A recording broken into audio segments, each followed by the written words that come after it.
Коронавирус пандемиясы әлемдік медицинаның дамуына айтарлықтай ықпал етті. Әсіресе вирустың бар жоғын жылдам арада тексеретін экспресс-тесттің түрлері көбейді. Қазір айналдырған 10-15 минуттың ішінде қан құрамындағы антиденені де вирусты да анықтайтын сынама көп. Ал олар қалай жұмыс істейді? Нәтиже қаншалықты рас? Ғылымның бүгінгі шығарылымында осы туралы айтамыз.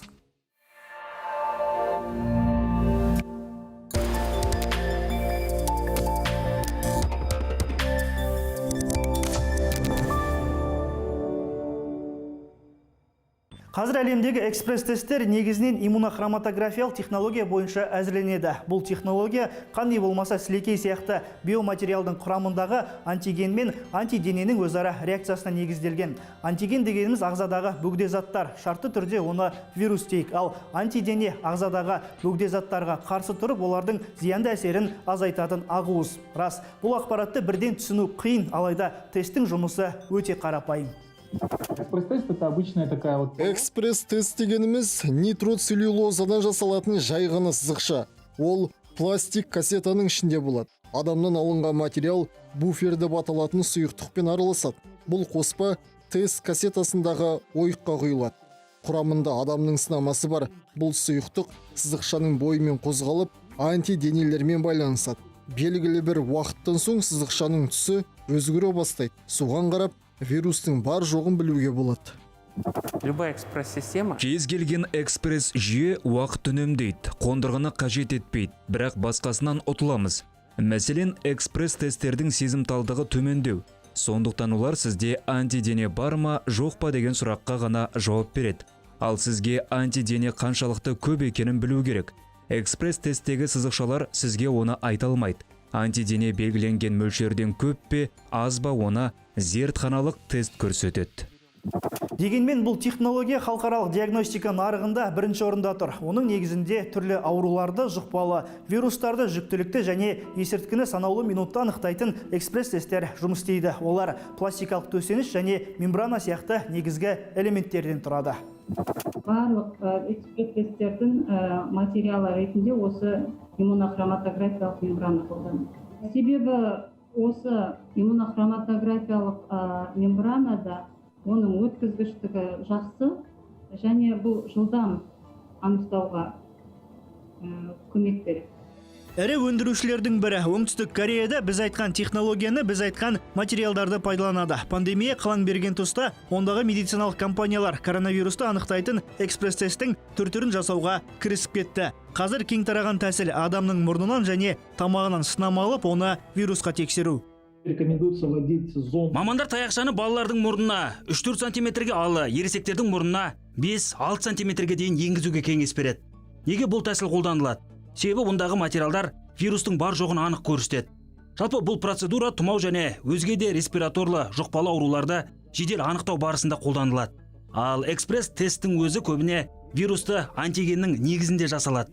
Оның үстіне бұл тәсіл дүниежүзілік денсаулық сақтау ұйымының стандарты. Қысылтаяң кезеңде қазақстандық ғалымдарда қарап жатпады. Генетик биотехнолог Болат Сұлтанқұлов ұлттық биотехнология орталығының зертханасында науқасты коронавирусқа тексеретін экспресс-тест жасады. Нәтиже небәрі 15 минутта белгілі болады. Ерекше ден қоятын жайт, қазақстандық тест нақты вирустың бар жоғын акулада және түйеде болатын нанодененің негізінде анықтайды. Тест полосканың ішінде нанодене бар. Нано енді конъюгат дейді. Мияқта да басқа наноденелер. Олар жаңағы алтын бар ғой, алтынның нано бөлшектері, алтын наночастицалары детектор ретінде көрінеді. Тест бұлай жиналады, тест тапсыруға болады. Сіздің коронавирусыңыз бар ма, жоқ па? Болып қалса, жаман болады. Қазір қазақстандық сынаманы іс жүзінде сынап көреміз. Осы мүмкіндікті пайдаланып, менің бойымда коронавирус бар ма, жоқ па, соны анықтаймыз. Ол үшін әуелі менің мұрнымнан сынама алынады.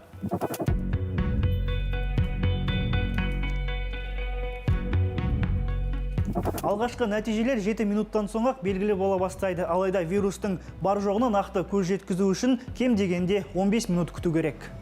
Мына жаңағы алған сынаманы буфердің ішінде араластырып жатырмыз. Ол жаңағы вирусты өлтіреді бұлай кішкене. И жаңағы тестке қолдануға келетін сусын болып тұрады. Сізбен бірге жаңа дайындаттық қой мына тест полосканы. Мына осы тест полоска. И осы тест полосканы мына жаққа саламыз. вирус бар болса мына екі сызық пайда болады да, вирус болмаса бірақ қана сызық болып тұрады. Қазір тест жеке медициналық компаниялардың бірінде сыналып жатыр. Статистика жиналған соң ресми клиникалық сынақтан өтеді. Егер дәлдігі мен тиімділігі дәлелденсе, айналымға шығарылып, дәріханада сатылады.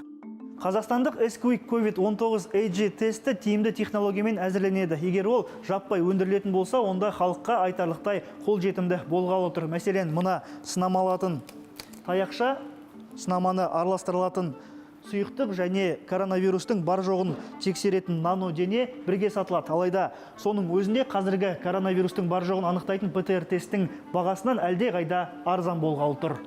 Тесттің тағы бір жаңалығы. Нано денелер коронавирусты анықтап қана қоймай, инфекцияның ағзадағы жасушаларға тарауында шектейді екен. Тут есть несколько инновационных. Біз әзірлеп жатқан тесттің бірнеше инновациялық жаңалығы бар. Оның біріншісі нано денені қолдану. Бұл дегеніміз өте кішкентай антидене. Екінші жаңалық коронавирустың S ағуызының бөлшегін қолдану. Бұл тест жүйесі өте сезімтал. Сондықтан вирусты сілекейден ақ анықтай алады. 15 минут өтті, көріп отқандай, сізде тек қана бір сызық көрініп тұр. Егер де мияқтада сызық болса, сіздің жаңағы коронавирус инфекциясы бар деп жаңағы нәтиже болатын еді. Сізде коронавирус жоқ. Жуық арада елімізде ауыз қуысындағы сілекей арқылы адамның иммун тапшылығы вирусын анықтауға да мүмкіндік болады. Ал әзірге бұл аурудың бар жоғы қан арқылы тексеріледі. Ол үшін экспресс сызықша негізінде жұмыс істейтін тест қолданылады. Бүгін тағы бір сынама тапсырудың реті келіп тұр. Бұл жолы адамның иммун тапшылығы вирусы бар ма, жоқ па, соны анықтаймыз. Ол үшін әлемде қолданылатын ең соңғы 4-ші буынды экспресс тесті қолданамыз. Мамандардың айтуынша, оның дәлдігі 99%-тің шамасында екен.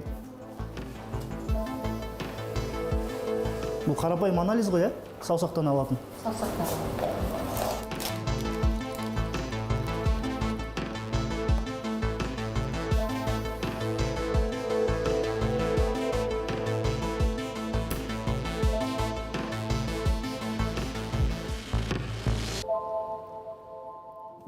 Сіз қан арқылы анықтайтын экспресс тәсілмен тапсырдыңыз. Оның қорытындысы 10-15 минут шамасында дайын болады. Қазіргі күні бұл ауыр санаттағы аурулар қатарынан кәдімгі созылмалы аурулар қатарына қазір енді. Себебі қазіргі заманауи антиретровирусты препараттар, бұл альтв инфекциясын емдейтін, осы препараттардың арқасында егерде пациент дәрілерін үзбей, уақытылы, үнемі қабылдап отқан жағдайда адам организмдегі вирустың саны анықталмайтын деңгейге дейін төмендейді.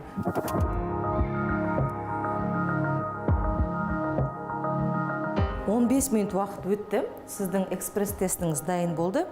Өзіңіз көріп тұрғандай бір шкала бұл деген сізде денеңізде АИТВ инфекциясына қарсы антиденелер анықталмағанын білдіреді.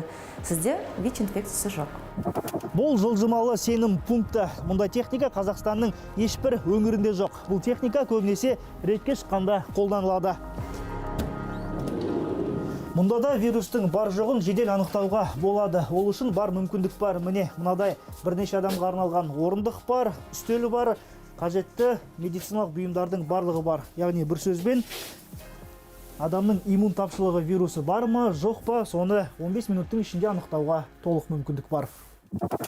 Жалпы қазіргі экспресс тесттердің жұмыс істеу принципі өте ұқсас. Жүктілікті анықтау процесі де көбіне сызықшаның негізінде жүзеге асады. Тест әйел ағзасында жүктілік кезінде бөлінетін гормонның мөлшерін тексереді. Жүктілікті анықтауға негізінде қан немесе зәр алынады. Үй жағдайында қолданылатын көптеген тесттер бар, олардың барлығына зәрді пайдаланамыз. Неге зәрді пайдаланамыз?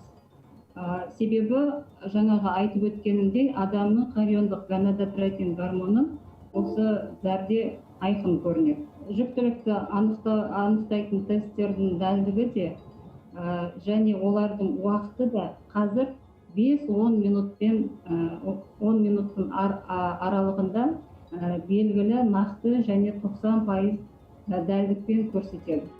Хорионды гонадотропинді анықтау диагностиканың ең сенімді жолы дейді мамандар. Жалпы кез келген экспресс-тесттің нәтижесі сынаманың сапалы алынуымен оны сауатты қолдануға тікелей байланысты. Бүгінге бар айтарымыз осы. Келесі бағдарламада медицинаның тағы бір жетістігі баланы дүниеге жасанды жолмен әкелу туралы айтамыз. Аптаның әр дүйсенбісінде Хабар 24 телеарнасында ғылымды қарай жүріңіздер.